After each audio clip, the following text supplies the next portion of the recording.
Whosoever said that the pen is mightier than the sword obviously never encountered automatic weapons. Hello दोस्तों, मेरा नाम अंकित उज्जवल है और आज जिस टॉपिक को हम डिस्कस करने जा रहे हैं वो है offences related to army, navy and air force. तो दोस्तों, chapter 7 of Indian Penal Code 1860 आज शुरू करने जा रहे हैं। तो ये चैप्टर 7 कहता क्या है? तो चैप्टर 7 ना वो हर ऑफेंस को इंक्लूड करता है जो एक सिविलियन कमिट करता है और वो रिलेटेड होता है आर्मी, नेवी या एयरफोर्स से। तो दोस्तों, अगर हमें जानना है कि यार सिविलियन जो वर्ड है इसका एम्बिट क्या है, इसका स्कोप क्या है, तो वो स्कोप ना सेक्शन 139 में डिफाइंड है। तो सेक्शन 139 ये बोलता है कि कोई भी ऐसा व्यक्ति जो कि कोर्ट मार्शल नहीं किया जा सकता, वो हर व्यक्ति इस पूरे चैप्टर में इंक्लूडेड है। वो पूरे ये जो सिविलियन वर्ड है उसमें इंक्लूडेड है। और जो डिफेंस फोर्सेस होते हैं ना, उनके अंदर का जो गवर्नेंस होता है वो स्पेशल लॉज से होता है। और वो स्पेशल लॉज क्या है? वो सबसे पहला लॉ है the army act 1950, the Indian navy discipline act 1934, the Indian air force act 1950। तो दोस्तों, बेसिकली क्रक्स में ये बोला गया है कि हर वो ये जो एक्ट है, ये जो बेसिकली आईपीसी का जो चैप्टर 7 है, ये सिर्फ सिविलियंस को इंक्लूड करता है, ना कि डिफेंस फोर्सेस में जो भी ऑफिसर, सेलर्स और ये सब वर्क करते हैं। अब हम बढ़ते हैं अपने सेक्शंस की ओर। तो सबसे पहला जो सेक्शन है वो है 131। तो सेक्शन 131 बात करता है अबेटमेंट ऑफ म्यूटिनी की। तो दोस्तों, अब यहाँ पे हमें करना पड़ेगा क्या? Break down. जी हाँ, ब्रेक डाउन करना बहुत जरूरी है। हर बार मैं यही बोलता हूँ आपको। तो यहाँ से ब्रेक डाउन करके हमें म्यूटिनी जो वर्ड है ना, इसका मतलब जानना होगा। तो म्यूटिनी का मतलब ये होता है कि मान लीजिए एक ग्रुप ऑफ सोल्जर्स हैं, वो अगर अपने जो सुपीरियर लीडर होते हैं ना उनको अपोज कर दे या उनके अगेंस्ट चले जाए तो उस एक्ट को म्यूटिनी बोलते हैं। तो सेक्शन 131 जो है यहाँ पे वो ये बोलता है अगर कोई भी व्यक्ति, और यहाँ व्यक्ति जो वर्ड है वो सिविलियन है। सिविलियन कौन? जो सेक्शन 139 में डिफाइन किया हमने। तो सेक्शन 139 में जो सिविलियन है वो बोल रहा है अगर कोई भी व्यक्ति अगर किसी भी सोल्जर को, ऑफिसर को, सेलर को या विंगमैन को, माफ कीजिएगा एयरमैन को, अगर अबेट करता है म्यूटिनी एक्ट कमिट करने के लिए, तो ये जो व्यक्ति है ना जो अबेट कर रहा है वो पनिशेबल होगा आईपीसी के अंदर। और मान लीजिए सिर्फ इतना ही नहीं, अगर वो ये भी कोशिश करता है, अगर वो सेक्शन 131 के अंदर यही है कि अगर वो ये भी कोशिश करता है कि अपने किसी एक्ट से किसी भी ऑफिसर को, सेलर को, सोल्जर को या एयरमैन को उसकी ड्यूटी से, उसकी ड्यूटी के प्रति जो उसका एक डेडिकेशन है उससे हटा सके, तो उस एक्ट के लिए भी उसको पनिशेबल वो होगा और उसके लिए भी उसको पनिशमेंट मिल सकती है। और सेक्शन 132, इन दोनों 131 और 132 को हमेशा साथ में पढ़ना होगा।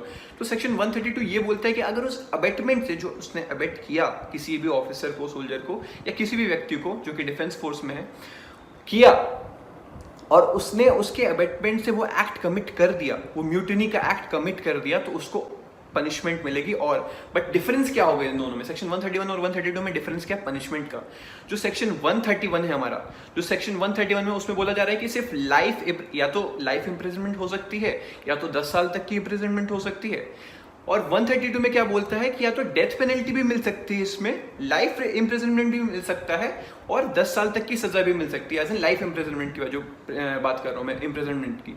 और फाइन दोनों केस में से लगना ही लगना है, चाहे कुछ भी हो जाए, फाइन दोनों केस में लगना ही लगना है। तो अब चलिए इस जो हमने सेक्शन 131 और 132 पढ़ा उसके लिए एक एग्जाम्पल लेते हैं। तो एक आदमी होता है पिंडी दास करके, उसका खुद का एक मैगजीन होता है, वो बेसिकली एक पब्लिशर होता है, उसका एक मैगजीन होता है। तो उसने एक दिन क्या किया, उसने एक दिन अपने जो मैगजीन है उसमें एक लेटर प्रिंट करवा दिया जो कि टेररिस्ट ऑर्गेनाइजेशन के, किसी टेररिस्ट ऑर्गेनाइजेशन का था। और उस लेटर बेसिकली इस पर्पस से बनाया गया था ताकि जो सिख सोल्जर्स है ना पंजाब में, उनको वो लोग ऐसा कर सके कि वो म्यूटिनी एक्ट कमिट कर दे, मतलब एज इन वो अपने जो गवर्नमेंट ऑफ इंडिया है या फिर जो उनके लीडर्स हैं उनके अगेंस्ट चले जाए। तो इसके लिए जो प्रिंटर था और जो पब्लिशर था, दोनों के आईपीसी के अंदर वो लायबल हुए और दोनों को पनिशमेंट दी गई। तो अब हम अब बढ़ते हैं अपने आगे के सेक्शंस के लिए, जो है सेक्शन 133। तो सेक्शन 133 क्या बात करता है? सेक्शन 133 बात करता है अबेटमेंट ऑफ असॉल्ट की। देखिए दोस्तों, सारे जो 131, 132 सब सेक्शन सेम है, बस ऑफेंस अलग है, कहना सब में एक ही चीज चाहता है। ठीक है, तो सेक्शन 133 क्या बोलता है कि abetment of assault by an officer on a superior officer. तो ये क्या बोलता है सेक्शन 133 कि मान लीजिए कोई भी एक व्यक्ति है, कोई भी एक व्यक्ति है, उसके किसी एक्ट से, मतलब वो किसी भी ऑफिसर, सोल्जर, एयरमैन या सेलर को अबेट करता है कि अपने जो सीनियर ऑफिसर है उनको असॉल्ट करो, उनके ऊपर असॉल्ट कमिट करो बेसिकली, तो वो भी एक्ट लायबल होगा पनिशमेंट के लिए, और उसके लिए भी जो सजा है वो है up to 3 years of imprisonment और फाइन। वैसे ही सेम है सब, जैसे सेम 132 था कि वो बोलता था कि अगर एक्ट कमिट हो गया म्यूटिनी का उसके अबेटमेंट से, तो वो जो पनिशमेंट है वो और थोड़ी सीरियस हो जाती है, स्ट्रिक्ट हो जाती है। वैसे ही 134 भी है कि अगर वो एक्ट, मतलब कि अगर असॉल्ट कर दिया उस इंसान ने, जो भी ऑफिसर है, सेलर है, उसने अगर वो एक्ट कर दिया उसके अबेटमेंट के बाद, तो जो पनिशमेंट है वो और स्ट्रिक्ट हो जाएगी। तो पनिशमेंट क्या हो जाएगी कि जो इम्प्रिजनमेंट है वो 7 साल का हो जाएगा और फाइन तो लगना ही है। तो दोस्तों अब हम बढ़ते हैं अपने जो नेक्स्ट सेक्शन है, सेक्शन 135 को, और देखते हैं वहाँ पे क्या रखा है हमारे लिए। तो सेक्शन 135 बात करता है अबेटमेंट ऑफ डेजर्शन की। तो दोस्तों अगर आपने फैमिली लॉ पढ़ा होगा तो ये जो डेजर्शन जो वर्ड है आपने बहुत बार सुना होगा, और अगर नहीं पढ़ा होगा तो आप जाके आगे सुनिएगा इस वर्ड को। लेकिन यहाँ जो डेजर्शन है ना उसका मतलब कुछ और है। तो अगर डिफेंस फोर्सेस के टर्म में अगर हम जाने कि डेजर्शन का मतलब क्या होता है, तो वो होता है the act of leaving illegally leaving military. मतलब एक एक्ट, मतलब मैंने बिना इन्फॉर्म किए, मान लीजिए मैं एक ऑफिसर हूँ और मैंने बिना इन्फॉर्म किए अपने ग्रुप को या जो हमारा जो डिफेंस फोर्स है, चाहे वो आर्मी हो, नेवी हो या एयरफोर्स हो, उसको छोड़ दिया with an intention to never return to it, मतलब वापस आने का किसी इंटेंशन के साथ नहीं, और बिना किसी को बताए मैं चला गया, तो उसको बोलते हैं यहाँ पे डेजर्शन।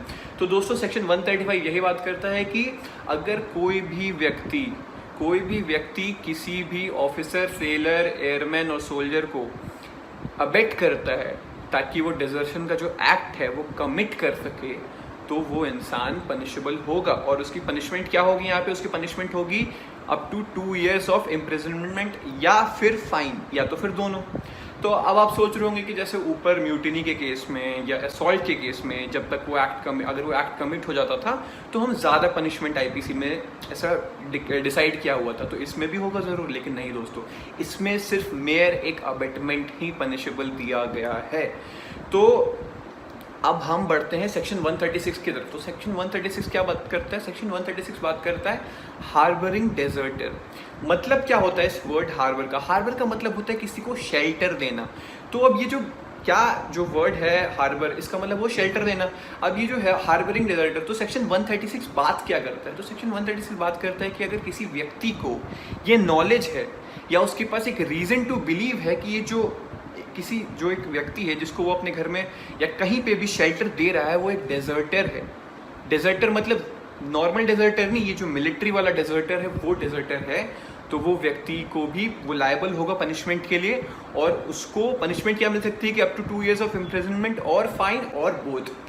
और बस ये जो सेक्शन 136 है ना, इसका एक एक्सेप्शन क्या है, वो है कि यहाँ पे अगर जो डेजर्टर है उसकी वाइफ अगर उससे शेल्टर देती है तो वो लायबल नहीं होगी पनिशमेंट के लिए। तो चलिए दोस्तों आगे बढ़ते हैं। अब आगे क्या आता है? आगे आता है सेक्शन 137। तो सेक्शन 137 क्या बात करता है कि मान लीजिए अगर कोई डेजर्टर है, वो किसी आपका मर्चेंट वेसल में पाया जाए, तो जो इंचार्ज होता है ना उस वेसल का, उसको वो लायबल होता है फिर पनिशमेंट के लिए। नो मैटर कि उसको वो बंदा वहाँ छुपा हुआ था, उसके बारे में नॉलेज नहीं है, बट स्टिल उसको ये पनिशमेंट मिलेगी, वो लायबल होगा, क्योंकि ये एक बहुत ही एक डिसिप्लिनरी एक्शन की तरह होगा। और जो पनिशमेंट होगी वो क्या होती है? वो फाइन होती है, जो कि 500 रुपीज़ तक एक्सटेंड होती है।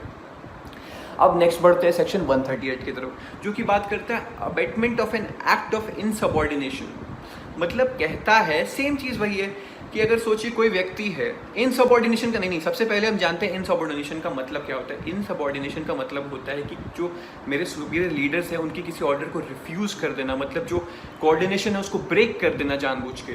तो अगर कोई भी व्यक्ति है, 138 ये बात करता है कि अगर कोई भी एक व्यक्ति है वो अगर अबेट करता है किसी एक सेलर को, एयरमैन को, सोल्जर को या ऑफिसर को कि आप किसी जो अपने सुपीरियर लीडर है ना उसके ऑर्डर को ना माने, उनको रिफ्यूज़ कर दे, तो बेसिकली वो जो व्यक्ति अबेट कर रहा होगा ना वो लायबल होगा पनिशमेंट के यहाँ पे।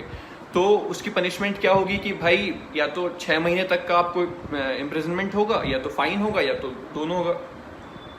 अब क्या है कि इस केस में एक चीज़ बहुत ही ध्यान देने वाली क्या है कि अब ये जो अबेटमेंट है, अगर अनटिल एंड अनलेस वो बंदा जिसको अबेट किया गया वो ये कमिट नहीं करता है, तब तक जो अबेटर होता है उसको पनिशमेंट नहीं मिल सकती। हाँ जी हाँ, ये भी आप मान लीजिए एक अलग है पूरा, यहाँ से जो ऊपर हम पढ़ते आए हैं और अभी में बहुत ये चीज़ अलग है कि जब तक वो एक्ट कमिट नहीं होगा, जब तक जो अबेटमेंट हुई है उसको देखते हुए वो एक्ट कमिट नहीं करेगा बंदा, तब तक अबेटर को पनिशमेंट नहीं मिल सकती। अब हम जो हमारा जो लास्ट सेक्शन है, सेक्शन 140, उसकी बात करते हैं। तो सेक्शन 140 बात करते हैं वियरिंग गार्ब के ऊपर। तो गार्ब ये होता क्या है? गार्ब बेसिकली एक स्पेशली डिजाइंड यूनिफॉर्म होता है, जैसे हमारे मिलिट्री फोर्सेस वालों के पास होता है वैसे ही। तो ये बोलता है अगर कोई भी सिविलियन कोई भी एक गार्ब को